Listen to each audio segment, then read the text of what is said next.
Good morning students.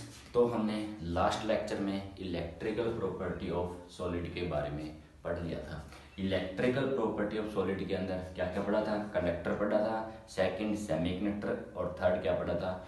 Insulator. और फिर band theory के अकॉर्डिंग कंडक्टर, सेमीकंडक्टर और इंसुलेटर को डिफाइन किया था। और उसके बाद हमने पढ़ा था इफेक्ट ऑफ टेम्परेचर। टेम्परेचर का क्या इफेक्ट पड़ता है जो हमारा कंडक्टर है, सेमीकंडक्टर है और इंसुलेटर है। उसके बाद आता हमारा नेक्स्ट टॉपिक है टाइप्स ऑफ सेमी कंडक्टर। जो हमारा सेमी कंडक्टर है उसके क्या क्या टाइप्स है वो हमने पढ़ना है। सेमी कंडक्टर क्या होता था? जहां पर जो हमारा वैलेंस बैंड और कंडक्शन बैंड है, ये क्या था? Valence band. और ये क्या था? Conduction band. यहां पर इलेक्ट्रॉन होते थे, क्या थे? इलेक्ट्रॉन। और इन दोनों के बीच का जो एनर्जी का गैप था वो क्या था? Small energy gap. क्या था? Small energy gap. इसका मतलब यहां से इलेक्ट्रॉन ऊपर जा रहे थे, क्या कर रहे थे? यहां से इलेक्ट्रॉन ऊपर जा रहे थे और कंडक्टिविटी क्या कर रहे थे? शो कर रहे थे। आ रही बात समझ है? क्योंकि यहाँ पर एनर्जी का गैप क्या है? बिल्कुल कम है। इलेक्ट्रॉन यहाँ से अगर इलेक्ट्रॉन्स को एनर्जी मिल गई, हीट मिल गई, टेम्परेचर बढ़ा दिया तो इलेक्ट्रॉन क्या कर रहे थे? इजिली से मूव कर रहे थे। उसको क्या बोला था मैंने? Semi conductor. तो जो हमारे सेमी कंडक्टर होते हैं दो टाइप के पड़ते हैं। फर्स्ट आता हमारा इंट्रेंसिक सेमी कंडक्टर। सेकंड क्या पढ़ना हमने? Extrinsic semi conductor. Intrinsic semi conductor और एक्सट्रेंसिक सेमी कंडक्टर। फर्स्ट आता हमारा इंट्रेंसिक सेमी कंडक्टर। क्या होगा? सेमी कंडक्टर के बारे में हमने पढ़ लिया, जो क्या कर रहे थे? कंडक्टिविटी शो भी करेंगे और नहीं भी। इसका मतलब यहां पर अगर टेम्परेचर बढ़ा रहा हूं तो कंडक्टिविटी ज्यादा सो रही थी, अगर टेम्परेचर नहीं बढ़ा तो कंडक्टिविटी क्या हो रही थी? बहुत कम सो रही थी। तो अब इंट्रिंसिक सेमीकंडक्टर। अब सेमीकंडक्टर हमारे को पता है भाई क्या होते हैं? पी टाइप और एन टाइप सेमीकंडक्टर होते हैं। उसके बारे में हमने पढ़ना है। फर्स्ट आता है इंट्रिंसिक सेमीकंडक्टर। तो हमने जो हमारे सिलिकॉन है और जर्मेनियम है, सिलिकॉन और जर्मेनियम ये दोनों क्या है? सेमीकंडक्टर है। अगर मैं इनकी क्या लूं? Pure form. क्या ले लूं? प्योर फॉर्म ले ली किसकी? सिलिकॉन जर्मेनियम की। तो जो हमारा सिलिकॉन और जर्मेनियम है प्योर फॉर्म में बिल्कुल लो कंडक्टिविटी शो करता है। क्या बोल रहा हूं? इंट्रिंसिक सेमीकंडक्टर के अंदर इंट्रिंसिक नाम ही है इंटरनल। इसका मतलब जो हमारे सिलिकॉन और जर्मेनियम है प्योर फॉर्म में ले रहा हूं तो वो दोनों क्या कर रहे हैं? प्योर फॉर्म में बिल्कुल लो कंडक्टिविटी शो कर रहे हैं। तो इनकी कंडक्टिविटी बढ़ाने के लिए मैं क्या करता हूं? टेम्परेचर क्या कर दिया? इंक्रीज कर दिया। टेम्परेचर क्या कर दिया? इंक्रीज। अगर मैं इनका प्योर सेमीकंडक्टर का टेम्परेचर बढ़ा देता हूं तो इनकी कंडक्टिविटी क्या हो जाती है? बढ़ जाती है। इस प्रोसेस को क्या बोलूंगा मैं? इंट्रिंसिक। इंट्रिंसिक मतलब इंटरनल, उसके अंदर ही क्या कर दिया मैंने? टेम्परेचर को बढ़ा दिया। उसको क्या बोलूंगा? प्रोसेस को इंट्रिंसिक सेमीकंडक्टर। अब नेक्स्ट आता हमारा एक्सट्रिंसिक। नेक्स्ट टॉपिक हमारा एक्सट्रिंसिक। सेकंड पॉइंट हमारा extrinsic semi conductor. Extrinsic semi conductor same. अगर मैं जर्मेनियम और सिलिकॉन दोनों क्या ले रहा हूं? प्योर फॉर्म में। अब यहां एक्सट्रिंसिक एक्सटर्नल मतलब बाहर से कुछ ना कुछ आएगा। और इंट्रिंसिक में क्या था? अंदर ही क्या किया मैंने? टेम्परेचर बढ़ाया। टेम्परेचर बढ़ाते ही इनकी कंडक्टिविटी क्या कर दी? इंक्रीज कर दी। उस प्रोसेस को बोल दिया इंट्रिंसिक। अब एक्सट्रिंसिक क्या होंगे? जो हमारे सिलिकॉन जर्मेनियम है अगर मैं उनको प्योर फॉर्म में ले रहा हूं और इनके अंदर कुछ ना कुछ ऐड कर रहा हूं, क्या कर रहा हूं? एडिंग। और ऐड क्या करूंगा? इम्प्योरिटी। क्या ऐड करूंगा? इम्प्योरिटी। बाहर से इम्प्योरिटी ऐड करूंगा इन प्योर सेमीकंडक्टर्स के अंदर। इम्प्योरिटी ऐड करने के बाद क्या कर रहा हूं? मैं उसकी कंडक्टिविटी को इंक्रीज कर रहा हूं। क्या कर रहा हूं? कंडक्टिविटी को इंक्रीज कर रहा हूं। उस प्रोसेस को क्या बोलूंगा? Extrinsic semiconductor. क्या बोल रहा हूं? जो हमारे प्योर सिलिकॉन जर्मेनियम सेमीकंडक्टर है अगर उनके अंदर इम्प्योरिटी ऐड कर दी तो कंडक्टिविटी क्या होगी, बढ़ेगी। और जब मैं इम्प्योरिटी इन कंडक्टर्स के अंदर, सेमीकंडक्टर के अंदर क्या कर रहा हूं, इम्प्योरिटी ऐड कर रहा हूं, तो उस प्रोसेस का नाम रखता हूं डोपिंग। क्या बोलूंगा, डोपिंग। बात समझ में आ रही है? क्या डेफिनेशन होगी डोपिंग की, adding impurity in pure semiconductor. Pure semiconductor के अंदर इम्प्योरिटी का ऐड हो जाना वो क्या कहलाता है, डोपिंग। तो जो हमारे इंट्रिंसिक क्या नाम है, एक्सट्रिंसिक सेमीकंडक्टर है, उसको दो पार्ट के अंदर डिवाइड करता हूं, एक तो पी टाइप और एक एन टाइप सेमीकंडक्टर। जो हमारे एक्सट्रिंसिक है वो क्या होंगे, एक तो पी टाइप, सेकंड क्या होंगे, एन टाइप सेमीकंडक्टर। अब पढ़ना है पी टाइप क्या होते हैं और एन टाइप क्या होते हैं। तो वन बाय वन करते हैं कैसे कंडक्टिविटी को बढ़ा रहे हैं एक्सट्रिंसिक सेमीकंडक्टर के अंदर, वो देखना है। अब मान लिया भाई एक्सट्रिंसिक के अंदर सिलिकॉन का एग्जाम्पल लिया, सिलिकॉन है, ये सिलिकॉन, ये सिलिकॉन। आप बता सकते हो सिलिकॉन कौन से ग्रुप का मेंबर है? सिलिकॉन ले लो, जर्मेनियम ले लो। अब सिलिकॉन है, कौन से ग्रुप का मेंबर है? ग्रुप कितने होते हैं? 18 होते हैं। ग्रुप कौन सा है सिलिकॉन का? ग्रुप 14। ग्रुप 14। इसका मतलब 14 ग्रुप के अंदर वैलेंस इलेक्ट्रॉन कितने होते हैं? 4 वैलेंस इलेक्ट्रॉन होते हैं। क्या होते हैं? 4 वैलेंस इलेक्ट्रॉन होते हैं। और इनकी वैलेंस सेल के अंदर कितने हैं? 4 इलेक्ट्रॉन है। और कितने बॉन्ड बनाएंगे? 4 बॉन्ड बनाएंगे। इसका मतलब यहां जो सिलिकॉन है, प्रत्येक सिलिकॉन के साथ क्या कर रहा है? 4 बॉन्ड बनाएगा। क्या बनाएगा? 4 बॉन्ड। ये सिलिकॉन देखो 1 2 3 4 बॉन्ड, क्योंकि इसकी वैलेंस सेल के अंदर 4 इलेक्ट्रॉन है और शेयरिंग के द्वारा बॉन्ड बनता है। तो कैसा बनता है? Covalent bond. अब मैंने ये हमारा क्या है?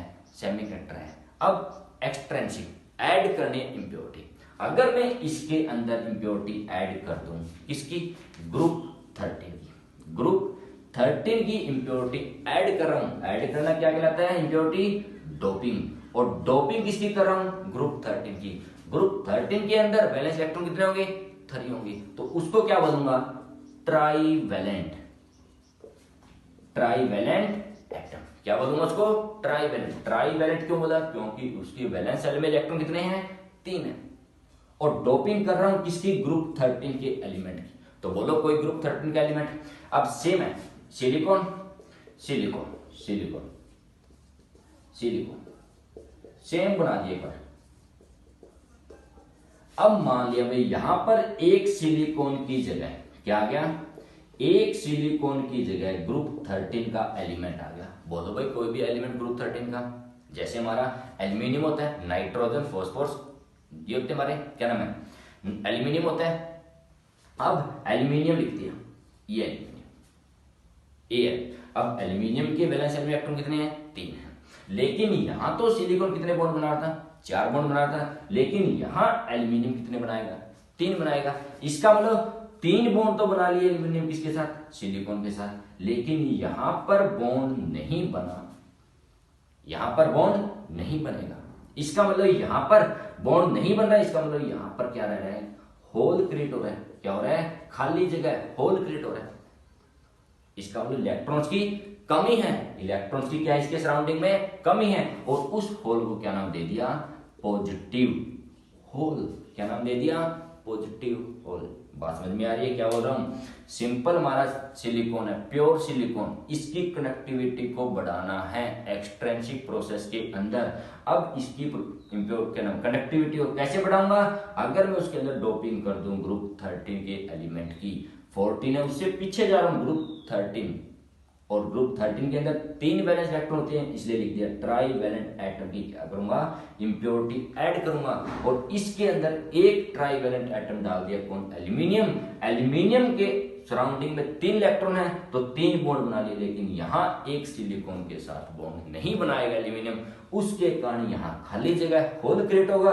उसको नाम दे दिया पॉजिटिव होल। पॉजिटिव क्यों दिया? क्योंकि यहां इलेक्ट्रॉन्स की क्या है? कमी है। बात समझ में आ रही है? तो अब यहां पर होल, खाली जगह क्रिएट होगी। सॉलिड के अंदर क्या होगी? खाली जगह क्रिएट होगी। अब इसके नेबर में क्या है? सिलिकॉन बैठा है नहीं है? अब सिलिकॉन के सराउंडिंग में इलेक्ट्रॉन कितने हैं? 4 इलेक्ट्रॉन है।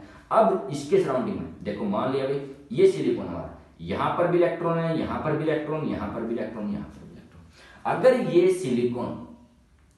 ये सिलिकॉन अपना एक इलेक्ट्रॉन इस होल के अंदर डाल दे, तो यहां एल्यूमिनियम ने क्या कर लिए, 4 बॉन्ड बना लिए, लेकिन फिर यहां क्या हो गया, होल क्रिएट हो गया। इसका मतलब यहां से यहां तो इलेक्ट्रॉन मूव कर रहे हैं, इस तरफ तो इलेक्ट्रॉन मूव कर रहे हैं, लेकिन इससे अपोजिट क्या हो रहा है, होल क्रिएट हो रहा है। बात समझ में आ रही क्या बोल रहा हूं? जो एल्यूमिनियम ने यहाँ होल क्रिएट किया है, होल बनाया, अब उसके सराउंडिंग में सिलिकॉन बैठे हमारे सॉलिड के अंदर। अब वो सिलिकॉन 4 बॉन्ड बना रहे हैं 4 इलेक्ट्रॉन के सराउंडिंग में। अगर एक इलेक्ट्रॉन यहां से इस होल के अंदर डाल दिया जाए तो इलेक्ट्रॉन्स की मूवमेंट हुई नहीं हुई। इलेक्ट्रॉन्स की मूवमेंट होने के कारण जो हमारा सिलिकॉन ये सेमीकंडक्टर था, उसकी कनेक्टिविटी क्या होगी, बढ़ेगी। इलेक्ट्रॉन्स की मूवमेंट होगी, आयंस की मूवमेंट होगी, आयंस की मूवमेंट्स के कारण कंडक्टेंस क्या होती है, हमेशा बढ़ती है।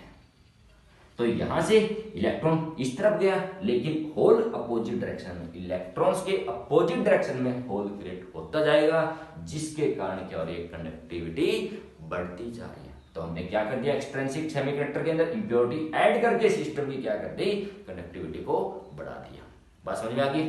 अब देखो, जो ग्रुप 14 है उससे पीछे जा रहा हूं, ग्रुप 13 के अंदर पीछे वाले क्या बोलते हैं आप, प्रीवियस। क्या बोलते हो, प्रीवियस, पिछले वाले को। इसका मतलब प्रीवियस का जो पी है, तो ये क्या बनेगा, पी टाइप सेमी कंडक्टर। तो क्या बोलना है, पी टाइप सेमीकंडक्टर क्या होगा, जिसके अंदर जो ग्रुप 14 है उसके अंदर ग्रुप 13 की इंप्योरिटी ऐड करना, कनेक्टिविटी को बढ़ाना, उस सेमीकंडक्टर को क्या बोल दूंगा, पी टाइप सेमीकंडक्टर। आ रही बात समझे? अब इसके अंदर इलेक्ट्रॉन्स की क्या हो रही है, कमी हो रही है ना, तो इसको क्या बोल दूंगा, पी टाइप सेमीकंडक्टर को electron deficient, electron deficient semiconductor, electron deficient semiconductor. बात समझ में आ रही है? अब बात आती है ग्रुप 14 के अंदर अगर ग्रुप 15 की इंप्योरिटी ऐड कर दी जाए, तो मैं क्या ऐड कर रहा हूं, ग्रुप 15 की इंप्योरिटी ऐड कर रहा हूं, डोपिंग। अब ग्रुप 15 के अंदर वैलेंस इलेक्ट्रॉन कितने होंगे, 5 होंगे, तो उसको क्या बोलूंगा, pentavalent atom, pentavalent atom. Same system बनाया मैंने, ये रहा सिलिकॉन, सिलिकॉन,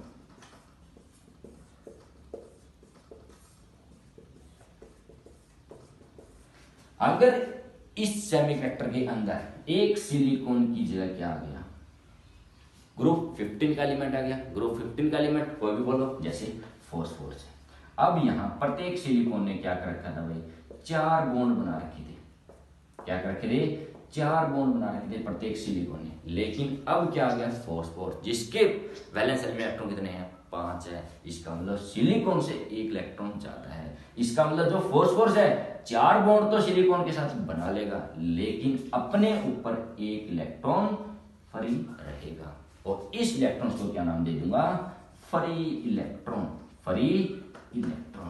क्या नाम दे दिया, फ्री इलेक्ट्रॉन। फ्री इलेक्ट्रॉन क्यों, क्योंकि मैंने क्या कर दी, डोपिंग इंप्योरिटी ऐड कर दी सेमीकंडक्टर के अंदर, कौन सी ग्रुप की, 15th ग्रुप की, और जिसके कारण 1 इलेक्ट्रॉन बढ़ गया। इसका मतलब और डोपिंग करूंगा किसकी, पेंटावैलेंट एटम की, अगर यहां आ गया तो इलेक्ट्रॉन बढ़ गए। इसका मतलब इलेक्ट्रॉन्स की क्या हो रही है, मूवमेंट होती जा रही है, इलेक्ट्रॉन्स बढ़ते जा रहे हैं, इलेक्ट्रॉन्स बढ़ेंगे, मूवमेंट होगी, क्योंकि यहाँ वैकेंट स्पेस है, वैकेंट स्पेस के कारण इसकी भी कनेक्टिविटी क्या हो जाएगी, बढ़ जाएगी। बात समझ में आ रही है? तो सिंपल सेमीकंडक्टर ले लिया प्योर, जिसकी कनेक्टिविटी क्या होती थी, कम होती थी, उसकी कनेक्टिविटी को बढ़ाने के लिए मैं क्या कर रहा हूं, डोपिंग कर रहा हूं, या तो ग्रुप 15 की या ग्रुप 13 की, नेक्स्ट वाले ग्रुप या प्रीवियस वाले ग्रुप। तो इसके अंदर ऐड किया तो फॉस्फोरस हमारा 5 वैलेंस इलेक्ट्रॉन है, और इसके ऊपर इलेक्ट्रॉन फ्री बच गए। इलेक्ट्रॉन फ्री के कारण मूवमेंट, मूवमेंट के कारण इलेक्ट्रॉन्स के मूवमेंट के कारण क्या होगी, कनेक्टिविटी क्या होगी, बढ़ जाएगी। अब बात आती है ग्रुप 14 से कहां जा रहा हूं, ग्रुप 15 के अंदर, तो क्या लिखूंगा, नेक्स्ट। नेक्स्ट का जो एन है याद करने के लिए, तो ये क्या बन गया हमारा, N type semiconductor, N type semiconductor. इसका मतलब इसके अंदर एन टाइप के अंदर इलेक्ट्रॉन्स बढ़ रहे हैं, देखो फ्री इलेक्ट्रॉन बढ़ा है, तो इसको क्या बोलूंगा, electron rich semiconductor, electron rich semiconductor. बात समझ में आ रही है? क्या नाम होगा इसका, इलेक्ट्रॉन रिच सेमीकंडक्टर। बहुत इंपॉर्टेंट है, हर बार क्वेश्चन पूछा जाता है 100% इसमें से। तो दोबारा बता रहा हूं, जो टाइप्स है सेमीकंडक्टर, दो टाइप के पढ़े हमने, कौन कौन से, इंट्रिंसिक और एक्सट्रिंसिक। इंट्रिंसिक के अंदर इंटरनली ऐड कर रहा था, मतलब टेम्परेचर बढ़ाया तो कंडक्टिविटी क्या होगी, बढ़ गई। अब एक्सट्रिंसिक के अंदर मतलब एक्सटर्नल, बाहर से कुछ ऐड करना है, और बाहर से क्या ऐड कर रहा हूँ, इम्प्योरिटी। इसका मतलब जो भी हमारा ग्रुप 14 का एलिमेंट है, या तो उससे पीछे वाले ग्रुप की इम्प्योरिटी ऐड करूंगा, या उससे नेक्स्ट वाले की, और उसके कारण दोनों के सिस्टम की क्या कर रहा हूँ, कंडक्टिविटी बढ़ा रहा हूँ। बात समझ आ गई। तो ये था हमारा बहुत important topic, type of semiconductor. Next आ गया हमारा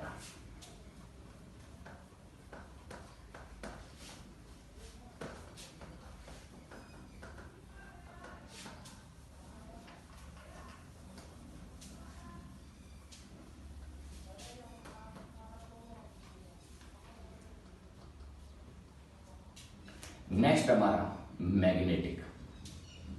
magnetic properties of solid. Magnetic properties of solid. अब मैग्नेटिक इलेक्ट्रिकल प्रॉपर्टी के बारे में हमने पढ़ लिया, अब आती है मैग्नेटिक प्रॉपर्टीज ऑफ सॉलिड। जो सॉलिड्स है वो मैग्नेटिक प्रॉपर्टी शो करते हैं, वो देखना, उसके बारे में हमने डिटेल में पढ़ना है। अब जो मैग्नेटिक प्रॉपर्टी है, जो सॉलिड है, वो मैग्नेटिक प्रॉपर्टी कब शो करेगा, दो बातों के ऊपर डिपेंड करता है। फर्स्ट हमारी मैग्नेटिक प्रॉपर्टी तो क्या करेगी, डिपेंड अपॉन टू फैक्टर्स। क्या कर रही है, जो हमारी मैग्नेटिक प्रॉपर्टी वो डिपेंड कर रही है दो बातों, दो फैक्टर्स के ऊपर। फर्स्ट फैक्टर क्या है हमारा, orbital magnetic moment, orbital magnetic moment. Second क्या है, spin magnetic moment, spin magnetic moment. तो क्या बोल रहा हूं, मैग्नेटिक प्रॉपर्टी ऑफ सॉलिड, जो सॉलिड की मैग्नेटिक प्रॉपर्टी है दो फैक्टर्स के ऊपर, एक तो ऑर्बिटल मैग्नेटिक और एक स्पिन मैग्नेटिक। अब ऑर्बिटल, अब हमने पढ़ रखा है, एटम होता है, उसके सेंटर में क्या होता है, न्यूक्लियस होता है, और न्यूक्लियस के सराउंडिंग में क्या होते हैं, ऑर्बिटल होते हैं, और ऑर्बिटल्स के अंदर क्या फील्ड होते हैं, इलेक्ट्रॉन भरे होते हैं। क्या होते हैं, ऑर्बिटल के अंदर इलेक्ट्रॉन फिल करें। इसका मतलब ऑर्बिटल मैग्नेटिक मूवमेंट के अंदर जो इलेक्ट्रॉन है वो जो हमारा न्यूक्लियस है उसके सराउंडिंग में रिवॉल्व करते हैं। बात समझ में आ रही है। Orbital magnetic movement magnetic movement कैसे होगी, जो इलेक्ट्रॉन से कहा हमारे सेंटर में न्यूक्लियस है उसके सराउंडिंग में, और इलेक्ट्रॉन क्या करते हैं उसके सराउंडिंग में रिवॉल्व करते हैं। Second, spin magnetic movement.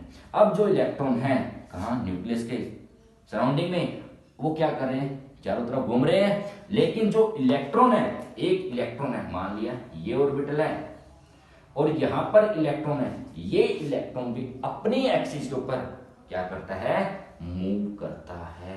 क्या करता है, मूव करता है। इसका मतलब स्पिन, अपनी स्पिन के ऊपर जो इलेक्ट्रॉन जहां फिक्स है अपने सराउंडिंग में क्या कर रहा है, रिवॉल्व करता है अपनी पोजीशन के ऊपर, उसको क्या बोलूंगा, स्पिन मैग्नेटिक मूवमेंट। तो बात समझ में आ रही, क्या बोल रहा हूं, जो मैग्नेटिक प्रॉपर्टी दो फैक्टर के ऊपर, एक ऑर्बिटल मैग्नेटिक प्रॉपर्टी और सेकंड हमारी spin magnetic property.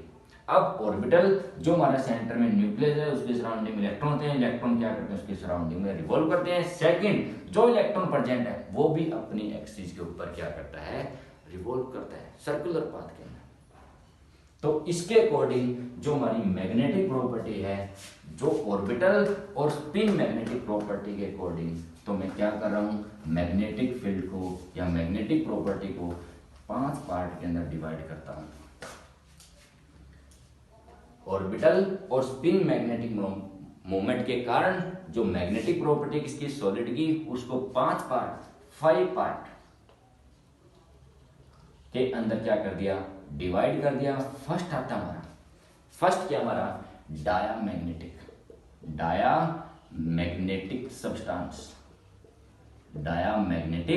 Substance. Second क्या पढ़ना है, पैरामैग्नेटिक सब्सटेंस। थर्ड क्या पढ़ना हमने, फेरो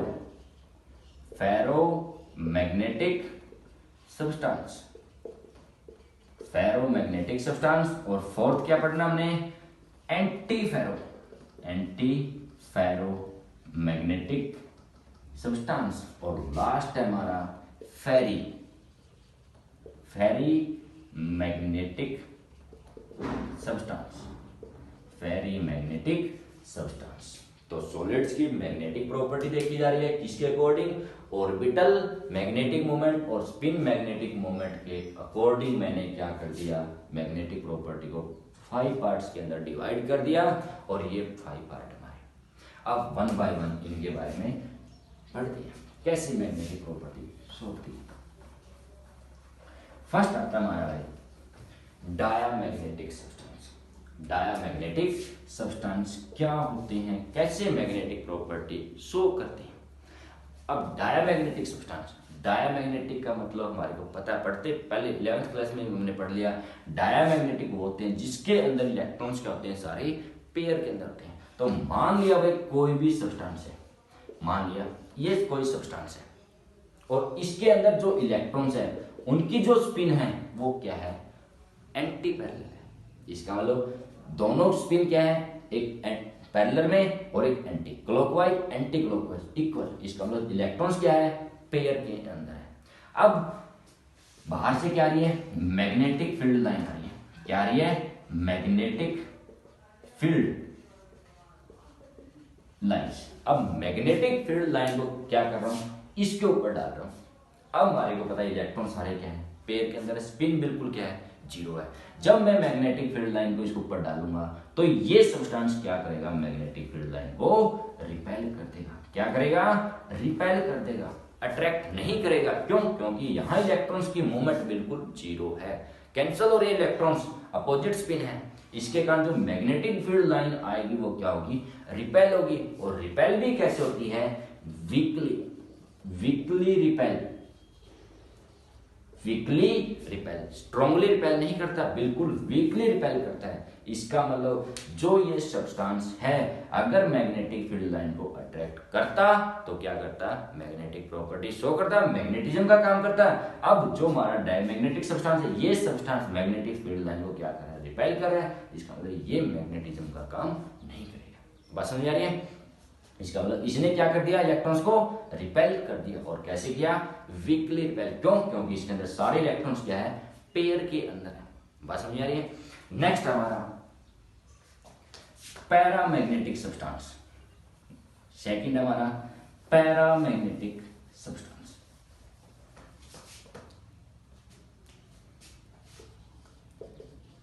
पैरामैग्नेटिक सब्सटेंस। अब पैरामैग्नेटिक सब्सटेंस क्या होंगे, मान लिया भाई सब्सटेंस है कोई भी, ये मान लिया 1 2 3 4 5, ये हमारा पैरामैग्नेटिक सब्सटेंस। इलेक्ट्रॉन्स क्या, जिसके अंदर क्या है, बिल्कुल अनपेयर्ड है, इलेक्ट्रॉन्स क्या है, अनपेयर्ड है। अब सेम यहां पर क्या आ रही है, मैग्नेटिक फील्ड लाइन आ रही है, मैग्नेटिक फील्ड लाइन। अब मैग्नेटिक फील्ड लाइन को इस सब्सटेंस के ऊपर डाल रहा हूं, कोई भी सॉलिड सब्सटेंस है उसके ऊपर डाल रहा हूं मैग्नेटिक फील्ड लाइन को। अब हमारे को पता है इसके अंदर इलेक्ट्रॉन्स क्या है, अनपेयर्ड है, जो क्या करेंगे, इन लाइंस को अट्रैक्ट करेंगे। क्या करेंगे, अट्रैक्ट करेंगे। अट्रैक्ट क्यों, क्योंकि इनकी स्पिन क्या है, बिल्कुल एक ही डायरेक्शन में। इसका मतलब ये क्या करें, मैग्नेटिक फील्ड लाइन को अपनी तरफ अट्रैक्ट कर रहे हैं। अट्रैक्ट का मतलब यहां पर सब्सटेंस के अंदर क्या, इलेक्ट्रॉन्स अनपेयर्ड है और अट्रैक्ट कर रहे हैं। क्या कर रहे हैं, अट्रैक्ट। और अट्रैक्ट भी कैसे करेंगे, वीकली अट्रैक्ट करेंगे। क्या करेंगे, वीकली अट्रैक्ट करेंगे। बात समझ आ रही है। और जो हमारा पैरामैग्नेटिक सब्सटेंस होता है उसको क्या बोलते हैं, टेम्परेरी इफेक्ट। Temporary effect. अब टेम्परेरी इफेक्ट क्यों बोला गया, अगर मैं यहां से मैग्नेटिक लाइंस को हटा दूं, क्या कर दूं, इन मैग्नेटिक लाइन को हटा दूं, तो ये जो सब्सटेंस है वो मैग्नेटिज्म का काम नहीं करता। सिर्फ ये सब्सटेंस कब मैग्नेटिज्म का काम करेगा, जब मैग्नेटिक लाइन को क्या करेगा, ये अट्रैक्ट करेगा। और अट्रैक्ट भी कैसे, बिल्कुल वीकली। तब क्या करेगा, मैग्नेटिज्म का, अदरवाइज मैग्नेटिज्म का काम नहीं कर देगा। इसका मतलब इसको क्या बोल दिया, टेम्परेरी इफेक्ट। पता है पैरामैग्नेटिज्म के अंदर इलेक्ट्रॉन्स क्या होते हैं, अनपेड होते हैं। अनपेड इलेक्ट्रॉन क्या करेंगे, मैग्नेटिक फील्ड लाइन को अट्रैक्ट करेंगे। अट्रैक्ट करने के बाद क्या करेंगे, मैग्नेटिज्म का काम। अगर मैं इनको रिमूव कर दूं यहाँ से मैग्नेटिक फील्ड लाइन को, तो ये सब्सटेंस मैग्नेटिज्म का काम नहीं करता है। थर्ड आता हमारा फेरो।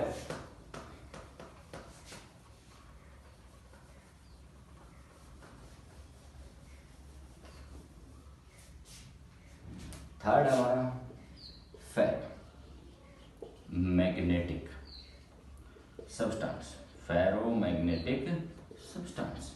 अब फेरोमैग्नेटिक सब्सटेंस क्या हुआ, अब सेम जो हमारा सब्सटेंस है, कोई भी सब्सटेंस मान लिया, ये सब्सटेंस हमारा, और इसके अंदर इलेक्ट्रॉन्स क्या होते हैं, बहुत ज्यादा संख्या में, बहुत ज्यादा नंबर्स के अंदर क्या होते हैं, अनपेड होते हैं। अनपेड इलेक्ट्रॉन क्या होते हैं, बहुत ज्यादा होते हैं इसके अंदर, फेरोमैग्नेटिज्म के अंदर, एज कंपेयर टू पैरामैग्नेटिक।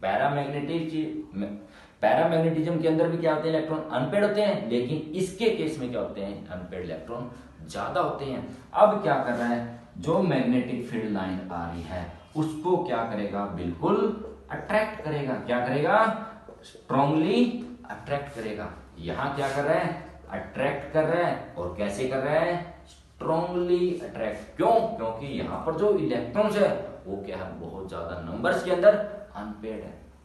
उसके कारण क्या कर रहा है, इनको मैग्नेटिक फील्ड लाइन को बहुत ज्यादा स्ट्रांगली अट्रैक्ट, याद रखना ये वर्ड, स्ट्रांगली अट्रैक्ट करेगा। इसके कारण ये सब्सटेंस क्या करता है, मैग्नेटिज्म का काम करता है। और जो फेरोमैग्नेटिक सब्सटेंस होते हैं उसको क्या बोलते हैं, परमानेंट इफेक्ट। क्या बोलते हैं, परमानेंट इफेक्ट है।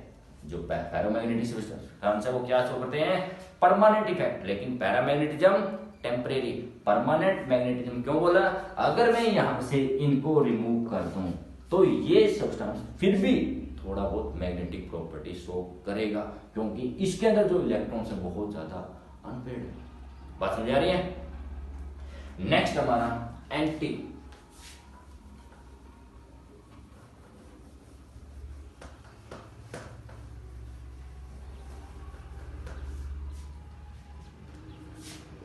Anti ferromagnetism. Anti ferromagnetism. अब एंटी फेरोमैग्नेटिज्म के अंदर क्या होते हैं, मान लिया भाई ये हमारा कोई भी सब्सटेंस है और इसके अंदर जो इलेक्ट्रॉन्स होते हैं इक्वल नंबर होते हैं, पैरेलल और एंटी पैरेलल। इसका मतलब इलेक्ट्रॉन ऊपर है तो नीचे भी होगा। इसका मतलब जो इलेक्ट्रॉन्स है सारे क्या है, अपोजिट डायरेक्शन में है।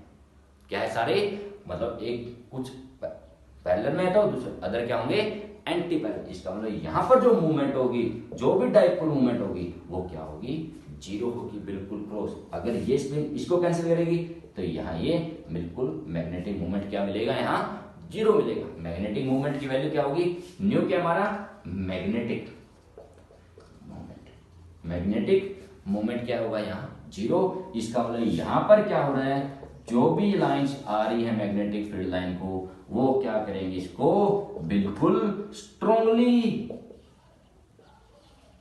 रिपेल, क्या करेंगी, स्ट्रांगली रिपेल करेंगी। क्यों, क्योंकि यहां पर इलेक्ट्रॉन्स डायामैग्नेटिज्म के कंपैरिजन में इसके अंदर ज्यादा पेयर में होते हैं। जो स्पिन है इलेक्ट्रॉन्स की वो क्या है, बिल्कुल जीरो है। यहाँ क्या है, स्पिन बिल्कुल जीरो, क्योंकि इलेक्ट्रॉन्स क्या है, पैरेलल और एंटी पैरेलल के अंदर इक्वल नंबर में है। और उसके कारण क्या करें, स्ट्रांगली रिपेल। स्ट्रांगली रिपेल करेंगे तो हमारा जो मैग्नेटिक जो सब्सटेंस है वो मैग्नेटिज्म का काम नहीं करता। बात समझ आ रही है। और लास्ट हमारा फेल।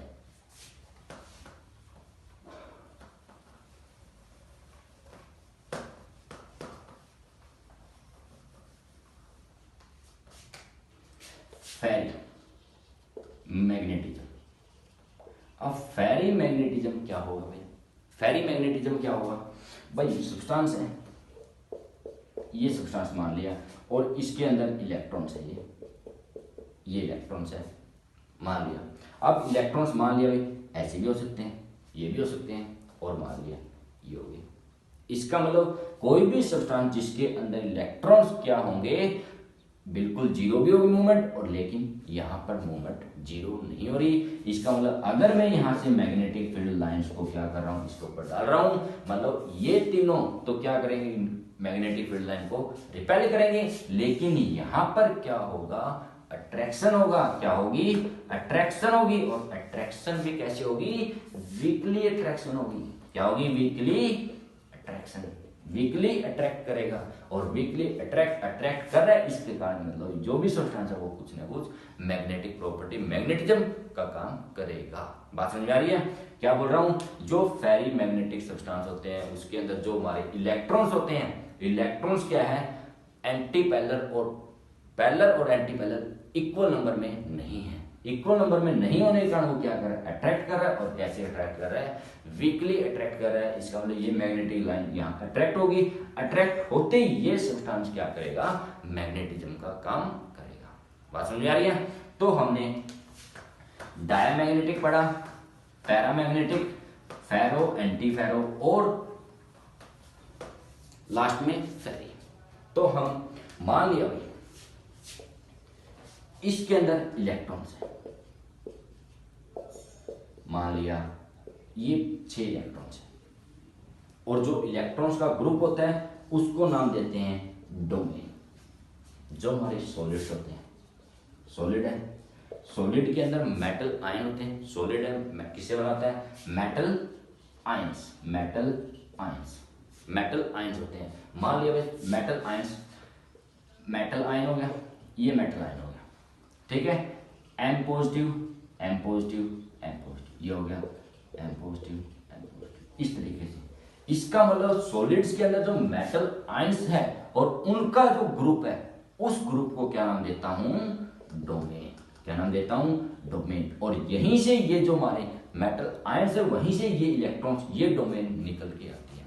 इसका मतलब जो इलेक्ट्रॉन्स है उनको क्या नाम दे दिया, डोमेन। तो क्या बोल रहा हूं, जो हमारे सॉलिड्स हैं, सॉलिड्स के अंदर क्या होते हैं, मेटल आयंस होते हैं, metal ion, positive negative ion होंगे। मेटल आयंस का जो छोटे छोटे स्मॉल ग्रुप है, छोटे छोटे क्या है, ग्रुप है, और उन ग्रुप्स को क्या बोल दिया, डोमेन। और डोमेन्स मान लिया भाई इस तरीके से अरेंज है, बिल्कुल फ्रीली मूवमेंट, फ्रीली, कोई रैंडम नहीं लिया। अगर मैं इसके ऊपर मैग्नेटिक फील्ड लाइन अब डाल रहा हूं, क्या कर रहा हूं, मैग्नेटिक फील्ड लाइन डाल रहा हूं, अगर ये डोमेन क्या हो जाए, इस तरीके से अरेंज हो जाए, कितनी है, 1 2 3 4 6 डोमेन है। अगर ये इस तरीके से अरेंज होगी मैग्नेटिक फील्ड लाइन डालने के बाद, तो यहां क्या होगा, अट्रैक्शन होगा। कैसे होगा, बहुत ज्यादा स्ट्रांगली, और स्ट्रांगली के केस में क्या होता था, फेरोमैग्नेटिज्म। क्या होता था, फेरोमैग्नेटिज्म। अगर यहां पर ये जो हमारी 6 डोमेन है, 6 डोमेन है, ये 6 डोमेन, अगर क्या हो जाए, एंटी पैरेलल हो जाए, एक ऊपर एक नीचे, इसका मतलब यहां पर जो मूवमेंट है, मैग्नेटिक मूवमेंट है, यहां पर क्या मिल रही है, बिल्कुल जीरो। जीरो किसके केस में मिलती थी, एंटी फेरो, एंटी फेरो। और लास्ट में जो इलेक्ट्रॉन्स है, डोमेन्स है, अगर ये क्या हो जाए, पैरेलल और एंटी पैरेलल अनइक्वल नंबर में इस तरीके से अरेंज हो जाए।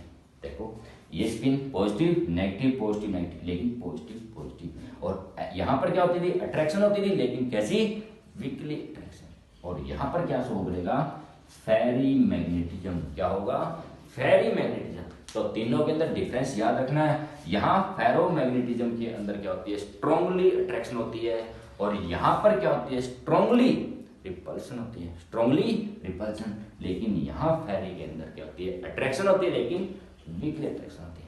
तो बात समझ में आ रही है। जो मैग्नेटिक प्रॉपर्टी है सॉलिड्स, सॉलिड्स के अंदर क्या देखे हमने, मेटल आयंस, और मेटल आयंस के छोटे छोटे ग्रुप्स को क्या नाम दे दिया, डोमेन। और मान लिया भाई ये डोमेन इस तरीके से फ्रीली है। जब इसके ऊपर मैग्नेटिक फील्ड लाइन डाली तो अलग अलग केसेस के अंदर क्या होंगे, अरेंज। जब इलेक्ट्रॉन्स इस तरीके से अरेंज होंगे तो जो मैग्नेटिक फील्ड लाइन है वो क्या करेंगे, स्ट्रांगली अट्रैक्ट, स्ट्रांगली फेरोमैग्नेटिज्म। अगर हमारी डोमेन इस तरीके से अरेंज हो जाती है तो वो क्या बोलूंगा उनको, एंटी फेरो, क्योंकि यहाँ पर मैग्नेटिक मोमेंट की वैल्यू क्या बिल्कुल जीरो है, उसके कारण यहाँ पर अट्रैक्शन नहीं होगी, क्या होगी, रिपल्सन होगी, रिपल्सन भी कैसे, स्ट्रांगली। और लास्ट में अगर हमारी मैग्नेटिक फील्ड लाइन डालने के बाद इस तरीके से डोमेन अरेंज होती है, जिसके अंदर इलेक्ट्रॉन्स क्या हो, डोमेन क्या हो, एंटी पैरेलल और पैरेलल अनइक्वल नंबर में। इसका मतलब यहाँ स्पिन जीरो, यहाँ जीरो, लेकिन यहाँ पर जीरो नहीं हो रही। इसका मतलब यहाँ पर मैग्नेटिक फील्ड कुछ ना कुछ एब्जॉर्ब होगी, होने के कारण कुछ ना कुछ मैग्नेटिज्म शो करेगा। तो ये था हमारा लास्ट टॉपिक इस चैप्टर का। इसके बाद एक टॉपिक और रह गया इस चैप्टर के अंदर, जो हमारी क्लोज पैकिंग है। क्लोज पैकिंग उसको हम बाद में पढ़ेंगे, मैग्नेटिक प्रॉपर्टी ऑफ सॉलिड। ये था हमारा